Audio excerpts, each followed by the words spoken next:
A resistência física, ela vai ser caracterizada pelo tempo maior, né? Quanto mais resistência, mais tempo você consegue sustentar sob determinado estresse, obviamente, físico.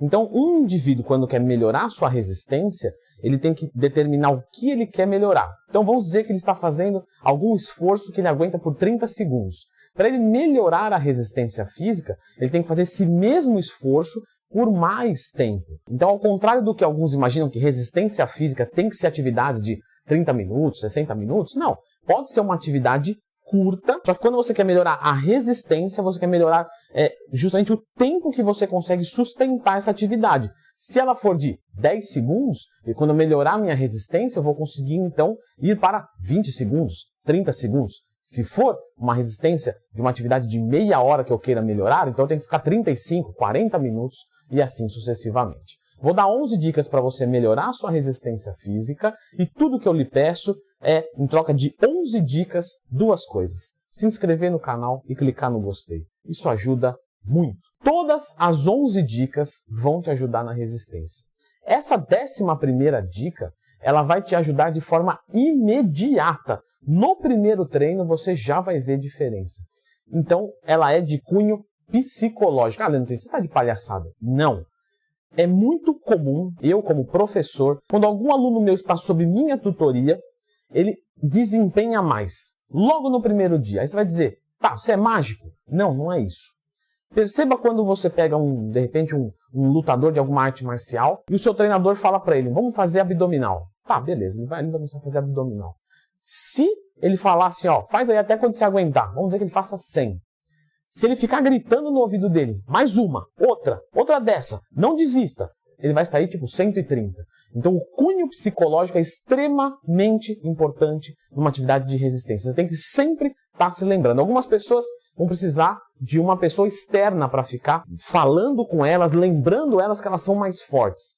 Os que são fortes, os que são campeões, eles mesmos aprenderam a se cobrar.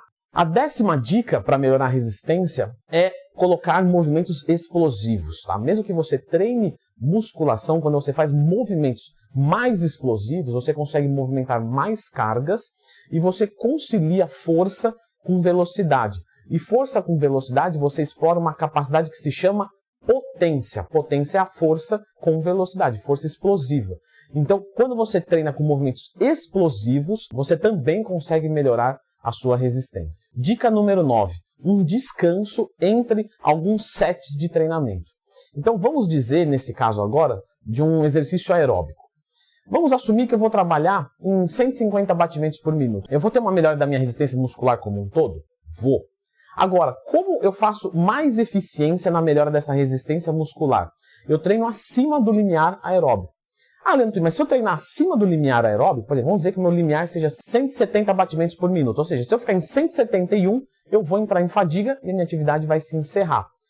Mas eu posso trabalhar a 180 e entrar em fadiga e depois dar um intervalo. Esta é a melhor maneira de você melhorar a resistência, a maneira mais rápida, que vai ser justamente um HIIT. Então, ao invés de fazer 1 hora de atividade física a 160 batimentos, eu vou fazer, por exemplo, 5 minutos a 180, ou o máximo que eu aguentar nos 5 minutos, descanso 1 minuto e volto, descanso 1 minuto e volto. Eu treino acima do limiar aeróbico. Então eu começo a trazer o meu limiar aeróbico mais para cima. Número 8, voltando para a musculação. Escolha os exercícios multiarticulares no seu treinamento.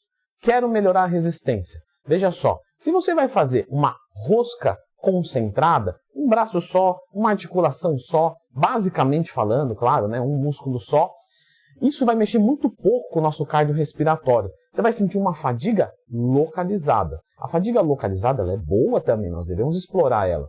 Mas neste caso, se está focado em melhorar a resistência, você vai fazer mais exercícios multiarticulares. Então você vai trabalhar, por exemplo, na sua série de treinamento, do que, por exemplo, com pec deck. Assim eu consigo exigir mais grupos musculares ao mesmo tempo, o meu cardiorrespiratório precisa cuidar de muitos setores e isso vai ser mais exigido. Então, exercícios multiarticulares na hora de estruturar um treinamento. Número 7, sono. Então, quanto melhor você dormir, e eu já deixei aqui no canal um vídeo com 17 dicas para sono, então depois procura, sempre que tiver uma dúvida, Leandro Twin, mais tema, aprenda isso.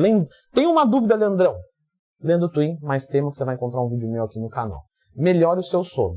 O sono não só faz parte de um processo de recuperação, né, e eu acelero esse processo, como ele te deixa mais disposto, obviamente, no outro dia. Quando você dorme bem, no outro dia você, tô mais ligado. Quando você descansa bem, você consegue render mais nos seus treinos. Se você rende mais, se você exige mais da sua máquina, mais rápido você vai evoluir.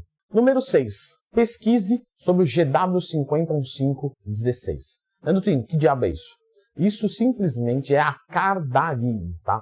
A cardarine é uma das mais potentes drogas que você vai ter para melhorar o seu condicionamento aeróbico na relação de resultados e segurança. O custo dela é elevado de fato, tá? Mas ela melhora muito o nosso condicionamento cardiorrespiratório. Então dá uma procurada aqui depois no canal, Leandro Twin, cardarine, que você vai encontrar esse vídeo e você vai entender como ela atua no seu corpo. Número 5, uma outra substância que é muito legal também vai ser a cafeína, a efedrina, a teofilina e a ioembina. Todas elas tendem a melhorar o nosso condicionamento também. Os pré-treinos, os termogênicos também, perfeito? O que acontece é o seguinte, é que eles te colocam no estado que você consegue ventilar com mais eficiência, você tem mais liberação de catecolaminas, epinefrina, norepinefrina, que são diretamente catecolaminas ligadas ao desempenho físico.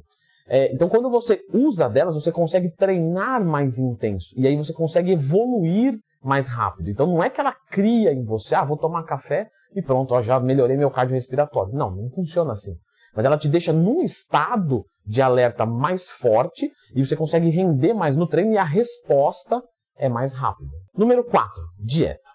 Quando você faz uma dieta hipocalórica, uma dieta de emagrecimento, você melhora o seu cardiorrespiratório? Muitos vão dizer sim, porque eu corro mais e tal. Não. Na verdade, o que acontece é a relação peso-potência que se muda. Então, se antes você tinha que carregar 100 quilos e agora tem que carregar 90, 90 é mais fácil. Então, se o seu motor for menos eficiente, mas esses 10 quilos for muito mais acentuado nessa troca, você vai render mais. Então, veja só, é só você pegar um carro que tenha 100 cavalos e 1000 quilos. Beleza, ele vai ter um rendimento. E se eu pegar um carro que tem 200 cavalos, você vai falar, ele corre mais. Sim, mas ele pesa 3.000 quilos. Leandro, ele vai correr bem menos, porque tem muita massa para deslocar. É a mesma coisa. Então, qual que é o ideal aqui? É você baixar o teu peso e treinar para que o seu condicionamento não caia muito, ainda que ele pode cair, bem como pode melhorar. Se for ridículo, meu condicionamento é ridículo, eu nunca treinei. Beleza, você vai emagrecer e ganhar condicionamento ao mesmo tempo. Só que se o seu condicionamento já for bom e você se livrar de algum peso numa dieta hipocalórica, ele tende a piorar. Mas, obviamente, depois que você voltar com o carboidrato na sua dieta, você vai ter menos peso e mais energia, e você vai extrair o máximo. É muito comum, né, em relatos de alunos meus, assim, Leandrão, eu tô secando e tô correndo e tal, mas eu não tô correndo mais, eu não tô melhorando, consigo correr mais na esteira por mais tempo. Calma, fica tranquilo. Terminamos a nossa meta, perdemos os nossos 15 quilos, vamos voltar com o carboidrato. Eu estou correndo um absurdo. Então eu tirei esse peso extra, perfeito, e perdi potência. Então eu dava no mesmo. Quando eu coloquei o carbo, eu aumentei a potência. E aí eu comecei a sentir a maravilha de ter um motor forte sem tanto peso para carregar. Então, na verdade, a maneira mais eficiente de você melhorar o seu cardiorrespiratório, a sua resistência, é com carboidrato na dieta. O carbo te dá energia e disposição para que você treine cada vez mais pesado, recupere e desempenhe mais. Porém, pode ser necessário você ter duas etapas, uma de redução de peso e a outra mais focada no aumento de potência. Número 3, quando você fala de melhorar resistência, você tem que aumentar a densidade do seu treino.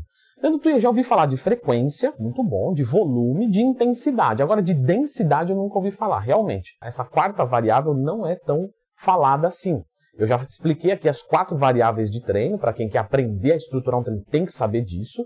Então, se tiver uma dúvida, procura Leandro Twin, variáveis de treino, vai encontrar esse vídeo meu aqui no canal. Isso tem um semestre na faculdade, eu consegui resumir ali em 10 ou 15 minutos, não me lembro tão bem o tempo, mas enfim. A densidade é o que? É o tempo de descanso, entre outros fatores, tá? O tempo de descanso entre as séries. Então, se eu descansava mais ou menos 2 minutos entre as séries, num treinamento de resistência muscular localizada, eu vou descansar 30 segundos, porque eu não quero recuperação total do meu substrato energético. Eu quero uma recuperação parcial para que eu exija mais das minhas enzimas glicolíticas. Então, reduz o tempo de intervalo entre as séries e os exercícios. Número 2. Diferente da hipertrofia, muitos vão ficar surpresos aqui, as capacidades físicas como força, resistência, elas vão embora muito mais rápido do que a massa muscular que você adquire. Pô, Leandrão, mas quando eu paro de treinar eu perco muito. Pessoal, na verdade vocês perdem tanto assim porque vocês descuidam da dieta e do treino. Para quem para de treinar e mantém bons hábitos alimentares, demora bastante até você definhar. E na verdade a maioria das pessoas não volta, né? Se você faz uma boa dieta, nunca mais volta a ser como era lá no começo. A pessoa pesava 70 quilos, 10% de gordura, hoje pesa 90 quilos, 10% de gordura. Parou de treinar, ela não volta mais para 70, 10%, tá? Mantendo boa dieta. Agora, a força e a resistência, em 2, 3 meses, vai praticamente 90% embora. Então, tem que ser consistente. Você pode tirar uma semana de folga, isso é um deload, tranquilo. Agora, treinei resistência, treinei, agora ficar 2 meses sem treinar porque eu vou viajar. Não. Isso vai te dar uma ré gigante. Seja consistente. E o nosso número 1 vai ser trabalhar com repetições mais altas num treinamento de musculação. Então, quando você trabalha com repetições mais baixas e mais carga, você vai transformando, tá? Existe essa mudança morfológica de fibras vermelhas ou fibras mistas em fibras brancas, tá? A fibra branca, ela tem uma capacidade de força explosiva muito maior. Ela tem uma energia que consegue ser recrutada muito rápida, mas ela é limitada. Então, se você treina com baixas repetições, você tende a transformar suas fibras mais em coloração branca. Então, você transforma mais elas na coloração branca e elas vão desempenhar mais para grande esforço em pouca duração. Quando você começa a trabalhar com repetições mais altas, e a densidade aqui, o tempo de intervalo também tem isso, porque eu falei de coloração de fibra lá, e é também para esse princípio, você começa a exigir mais das fibras vermelhas. E com as fibras vermelhas sendo criadas e exigidas, você vai cada vez mais criando um desempenho aeróbico bom. Então algumas pessoas vão falhar o cardiorrespiratório, começam a correr e, nossa, o coração não dá conta de fazer. E outras vão começar, por exemplo, a fazer uma bicicleta e vão sentir um ácido lático nas coxas. Mas não, de coração até tá bom, eu tô cansado, claro, mas aqui parece estar muito mais. Então você tem que melhorar muito mais as enzimas glicolíticas, as fibras vermelhas, as fibras aeróbicas, perfeito? E para isso você precisa de um treino de RML. E eu já expliquei tudo, como você monta um treinamento, a importância dele numa periodização. Então dá uma conferidinha nesse vídeo aqui, ó. Tudo sobre treinos de resistência muscular localizada.